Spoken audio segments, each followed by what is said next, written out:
Bismillahir Rahmanir Rahim.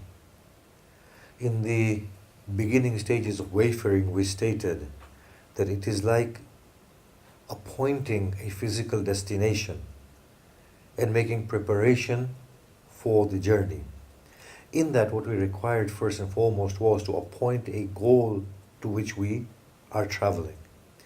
In our case, it is Allah subhanahu wa ta'ala, and therefore it requires faith in Allah. And it requires the acknowledgement that we have to move. The motion to Allah subhanahu wa ta'ala is a substantive motion, the motion of a seed towards becoming a tree, as opposed to a motion of a rider upon the mount, in which the mount is arbitrarily moving and the rider does not change. In the case of a wayfarer, there's a change in the wayfarer, him or herself. It's a substantive change, and the whole of that change and the process is encapsulated in the phrase to become, because the wayfarer is never the same in any two given moments of their lives. Allah subhanahu wa ta'ala liberates them and gives them a greater part of His self as they remove a greater part of their own self and on their own restriction. We also acknowledge that we are the point of restriction and God is the absolute point of completion, and the motion towards Him requires liberation. Every part of liberation leads to a greater form of liberation. The first part was to have faith, accurate faith, verbal faith, intellectual faith, spiritual faith. Spiritual faith is what we desired. The second is to have stability. When we are moving from here to another place, we need to know that this motion has to be perpetual, continuous. We cannot begin to move for a given distance of certain kilometers and then stop. Otherwise, we will not reach the goal. So this motion towards the intended goal, which is Allah subhanahu wa ta'ala, has to be a stable motion. This is known as thibat. Allah says, يُثَبِّتُ اللَّهُ الَّذِينَ آمَنُوا بِالْقَوْلِ الثَّابِتِ. Allah stabilizes those who believe with a firm word of stability in this world and in the next world. And Allah subhanahu wa ta'ala also says in the Quran, when He talks about the pure tree, كَالشَّجَرَةٍ طَيِّبَةٍ, the pure word is like a good tree whose roots are firm within the earth and whose branches extend towards the heavens, and it produces fruit at every point. As opposed to the evil word, unwholesome word, which is like a tree which is unwholesome, which has no roots and hence has no stability. And Allah says, like those people that shaitan throws in dire confusion within the world. What this thibat and stability requires is for us to address two levels of our existence, the intellectual level and the emotional level. In other words, the level of our minds and the level of our hearts. We are actually not within the world in which we exist. We are actually within a very different world, a mental world that we have created for ourselves. We are like captives inside the prison who have the key to the door of the prison and who are still looking for the key and asking for release. We are praying to God, whereas the key is in our own hands. What I mean here is that we construct a mental world within our minds. No matter where we go, we are within that world all the time. So even when we go to a beautiful scenic place, we haven't really escaped our mental cage, and hence the appreciation of that scenic, wonderful place is diminished because we are always constantly in that mental world of our own. Similarly, we are caught up in the world of emotions. Beneath this calm is a lot of turbulence. We are being flung between tremendous emotions. And when we are flung from one emotion to another, this turbulent state, it dictates the mental world and how we think. So it's a web of deceit. We are in a very illusionary world in which we are totally delusional and we feel we are living, but we are not alive. Sibat therefore requires that we conquer these two worlds and we come out of the state of turbulence. Now, the Prophet said that the person who talks when the adhan is being given is a person whose 70 years of worship comes to naught. We asked the Prophet of Allah, a white-bearded person who has worshipped Allah for 70 years, just because they engage in worldly talk when the adhan is being given, all of their deed is become made void. Is that at all fair? The Prophet says that had Allah meant anything to that devotee after 70 years of worship, when the name Allah is sounded, the soul and the heart and the mind of the devotee would tremble in awe of God and be attentive. The fact that they can be so unmindful, neglectful of the meaning of Allah at the age of 70 or after 70 years of worship shows that that worship has had no impact on their souls. The only reason that happens is because there is no thibat, there is no stability.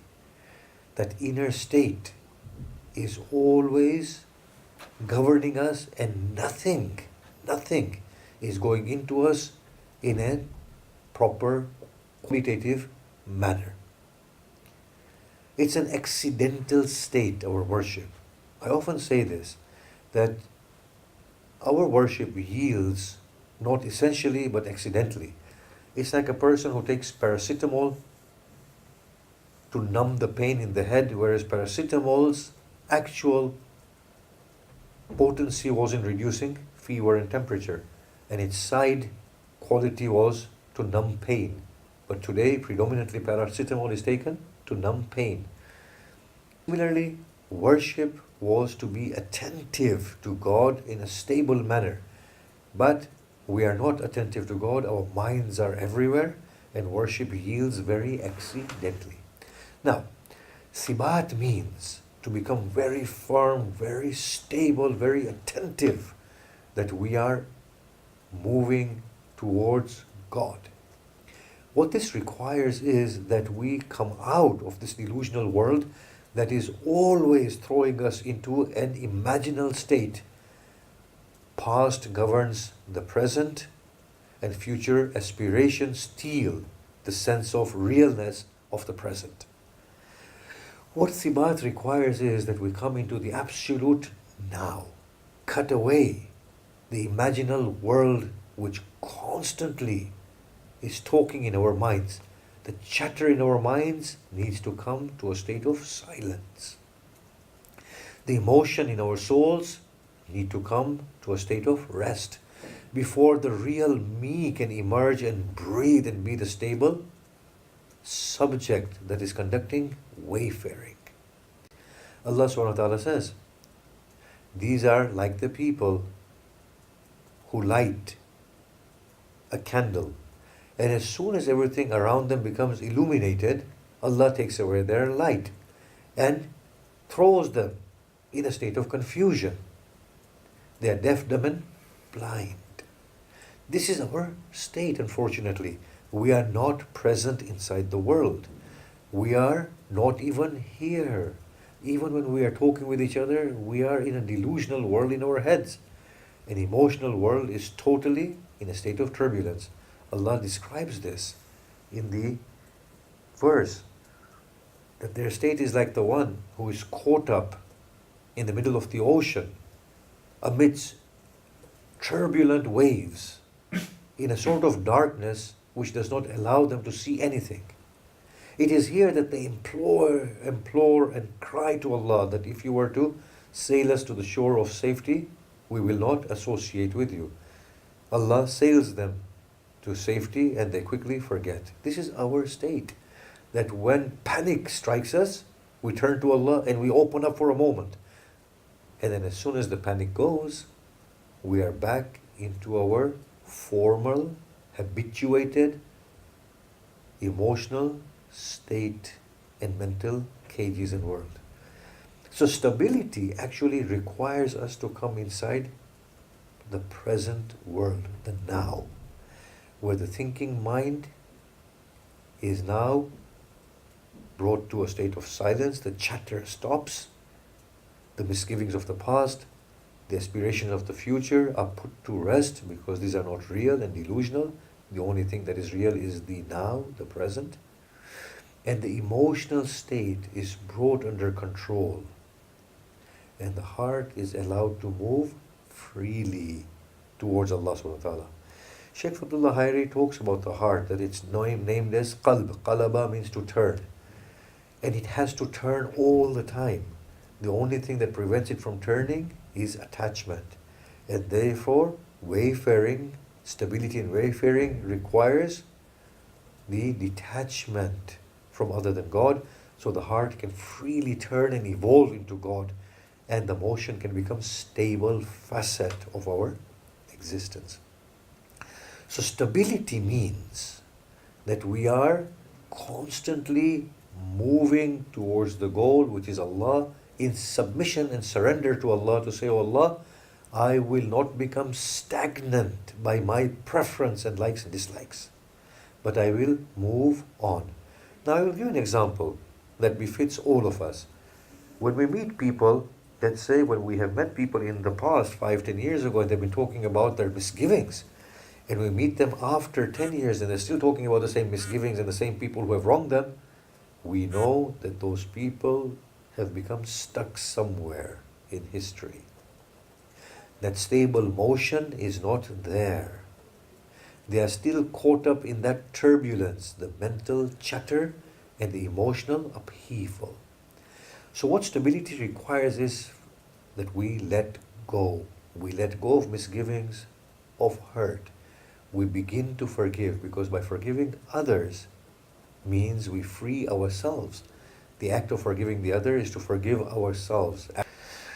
So stability means that we come in the now, we bring the mind to a level of appreciation of now and whatever is around us, and the heart to a state where the heart becomes actively detached from other than Allah, is able to give away everything and surrender to Allah. Now you can imagine that like any path, this path brings about fear, that if I rely on Allah, then that requires me to become truthful, trusting and fearless. That in itself causes anxiety and fear. The heart here is required to be stable and to say, I need to trust in Allah. If He has destined tomorrow for me, then He will give me my sustenance for tomorrow. If He has destined death for me, then no amount of fear can save me. If He has destined life for me, then no tyrant can take my life away from me. This stability requires us to become like Hussein ibn Ali. As the tribulations mounted upon him, he became more and more firm and stable. And this was the reason how Allah subhanahu wa ta'ala was able to liberate Hussein's soul, salamullah alayhi, and to bring him to such a marvelous state of godliness, where his enlightened, pure, luminous soul came to a level of godliness that humanity has not known previously. وصلى الله على محمد وعلى الطيبين الطاهرين.